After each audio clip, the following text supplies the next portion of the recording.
1906–1910. If Muhammad Ali Jinnah had gone to Aligarh in 1892 instead of venturing across the seas to England and Lincoln's Inn, his belief in the parting of the Muslims and Hindus might have developed much earlier.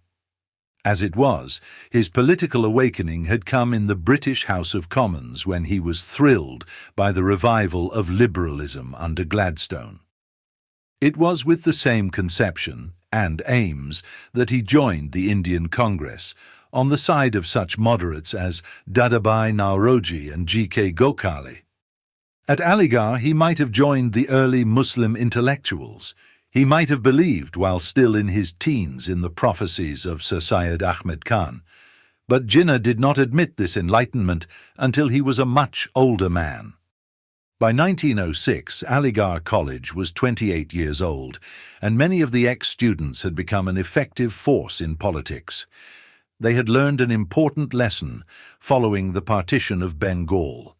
The outside world, including even the new Liberal government in England with its pro-Indian sympathies, had interpreted the outcry of Congress against the partition as the voice of all India.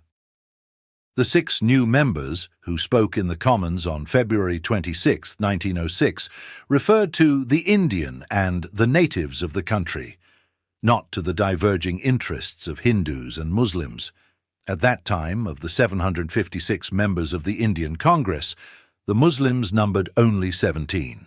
The speeches made in Westminster and articles published in English newspapers about this time reveal the unwillingness of the British to realize that the natives of the country were not all of one mind, that in many parts Hindus and Muslims were opposed and living in discord. There was talk of appeasing the Indians by cancelling the partition of Bengal immediately, an act that would have robbed the Muslims of the only encouraging piece of legislation in their favour since the mutiny. The vehemence of the Hindu protest in Congress against the partition convinced educated Muslims that they could be redeemed only if they created their own political force and their own leadership. Out of these circumstances, the Muslim League was formed. On October 1, 1906, the Viceroy, Lord Minto, received a deputation of 35 leading Indian Muslims at Viceregal Lodge in Simla. The Aga Khan, then 29 years old, described the plight of his co-religionists. He pressed upon the government of India the Muslim view of the political situation created by the partition of Bengal, and asked that his people should be guarded against any political concessions that might be hastily made to the Hindus and which would pave the way for the ascendancy of a Hindu majority. At the close of a long reply, the Viceroy said, "I am entirely in accord with you. I can only say to you that the Mohammedan community may rest assured that their political rights and interests as a community will be safeguarded in any administrative reorganization with which I am concerned, and that you and the people of India may rely upon the British Raj to respect, as it has been its pride to do, the religious beliefs and the national traditions of the myriads composing the population of His Majesty's Indian Empire." The Muslims nevertheless relied on their own strength. On December 30, 1906, the All India Muslim League was formed at Dhaka with 3 main objectives: a. To promote, amongst the Mussulmans of India, feelings of loyalty to the British government, and to remove any misconception that may arise as to the intentions of government with regard to Indian measures. b. To protect and advance the political rights of the Mussulmans of India and respectfully represent their needs and aspirations to the government. c. To prevent the rise among the Mussulmans of India of any feeling of hostility towards other communities without prejudice to the other aforesaid objects of the League. Sir Percival Griffith states in The British Impact on India, "Whatever may have been the other effects of the foundation of the Muslim League, it set the seal upon the Muslim belief that their interests must be regarded as completely separate from those of the Hindus, and that no fusion of the two communities was possible." He added, "The philosopher might deplore the fact that Hindus and Muslims thought of themselves as separate peoples, but the statesman had to accept it." The Muslims of India had at last begun to recreate their own political history. This brief outline leads to the next chapter in the story of Muhammad Ali Jinnah, but it is history in which he had no active part. He went his way, increasing his reputation and fortune as an advocate, and ignoring both the extremists in Congress and the sectarian aims of the League. When any cause affecting the Muslims came up, he gave it just and due sympathy. But the impression of him during these first years in politics is of a dispassionate lawyer observing the prejudices of his fellow countrymen with a quizzical eye and waiting for the right moment in which to raise his own voice. He was at the Congress meeting in Surat in December 1907, when the extremists became so violent in their and-British opinions and in their criticism of the moderate Congress leaders that one of them took off a shoe and flung it at Sir Ferozesh Mehta, the distinguished Parsi veteran statesman. After this untoward incident, the session broke up in disorder. Jinnah was also present in April 1908, when these extreme nationalists were expelled and Congress declared its aim to be independence and self-government for India within the secure pattern of the British Empire. On November 2, 1908, the 50th anniversary of the assumption by the Crown of the Government of India, Jinnah was able to read the promise of the King Emperor that the time had come when the principle of representative institutions might be prudently extended. The address continued, "Important classes among you, representing ideas that have been fostered and encouraged by British rule, claim equality of citizenship and a greater share in legislation and government. The politic satisfaction of such a claim will strengthen, not impair, existing authority and power." There was one sentence that gave heart to the cold and formal address, suggesting that King Edward VII might have worked on the phrasing himself.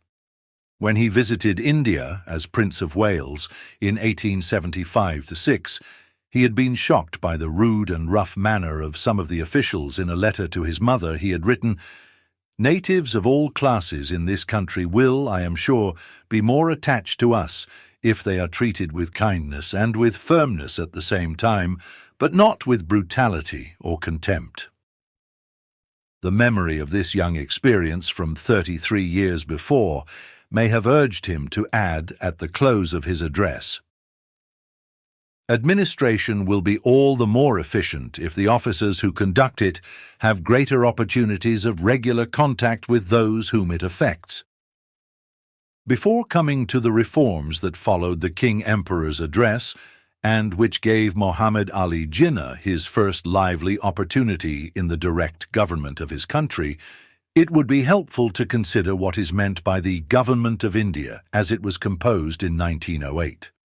In England, the Secretary of State for India was assisted by the Council of India, which was made up of 10 to 15 members, at least 9 of whom must have lived or served in India for 10 years or more. At that time they included a Muslim and a Hindu, appointed in 1907.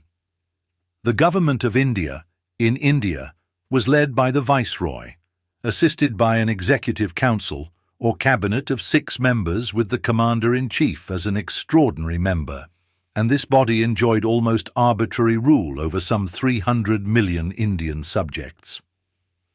In November 1909, a year after the King Emperor's address, the Indian Councils Act enlarged the Viceroy's Executive Council into the Imperial Legislative Council by the addition of 3 to 5 nominated members and 25 elected members, with special representation for Mohammedans and landowners. The new Imperial Legislative Council thus became a debating body, in which, for the first time, the elected representatives of the people had the right to criticize and promote the government of their country. Muhammad Ali Jinnah's ascent to power began with this reform. At the age of 33, he became one of the elected members of the council, by choice of the Muslims of Bombay. The first meeting of the Imperial Legislative Council was held at Calcutta on January 25, 1910.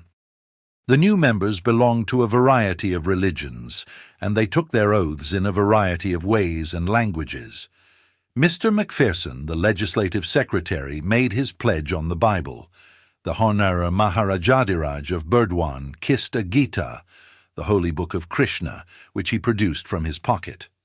The Raja Partab Bahadur Singh of Partabgarh, another Hindu, took his oath in Urdu. Sir David Sassoon, a Jew, placed a handkerchief on his head and kissed the Old Testament. The description of the ceremony does not mention how Muhammad Ali Jinnah took his oath, but one presumes that he observed this duty in the Muslim way, on the Quran and in English. Jinnah was not an intimidated novice. Almost immediately he crossed swords with the Viceroy, Lord Minto, during a debate regarding the plight of Indians in South Africa. This was his first essay in political dueling. He treated the incident with the aggressive self-confidence he had always displayed in the law courts of Bombay. In both roles, of advocate and counsellor, his manner was similar. Jinnah said, "My lord, I beg to support the resolution that has been placed before the council. The Honourable, the mover, put the question before the council so clearly and concisely that there is very little left for anyone else to say. But the importance of this question requires that at least some of us should say a few words and express our feelings on this resolution. If I may say at the outset, it is a most painful question. A question which has roused the feelings of all classes in this country to the highest pitch of indignation and horror at the harsh and cruel treatment that is meted out to Indians in South Africa." The Viceroy interrupted, "I must call the honourable gentleman to order. I think that is rather too strong a word. Cruelty. The honourable member must remember that he is talking of a friendly part of the empire, and he really must adapt his language to the circumstances." Jinnah replied, "Well, my lord, I should feel inclined to use much stronger language, but I am fully aware of the constitution of this council, and I do not wish to trespass for one single moment. But I do say this, that the treatment that is meted out to Indians is the harshest which can possibly be imagined, and, as I said before, the feeling in this country is unanimous." Next morning the Indian newspapers made much of the story, and from then on Jinnah was treated as news, although his manner with reporters was as brusque as with other men. To the end of his life, he made no effort to court popularity or to appease the press. The fact that Jinnah's first speech in the council concerned the Indians in South Africa draws attention to the other men who were to be his opponents in the ultimate conflict between the Muslims and Hindus. In February 1910, Mohandas Karamchand Gandhi, barrister at law, Inner Temple, 1889, almost 41 years old, was leader of the many thousands of Indians settled in South Africa. He had already evolved the theory of passive resistance, which became the root of his policy after he returned to India.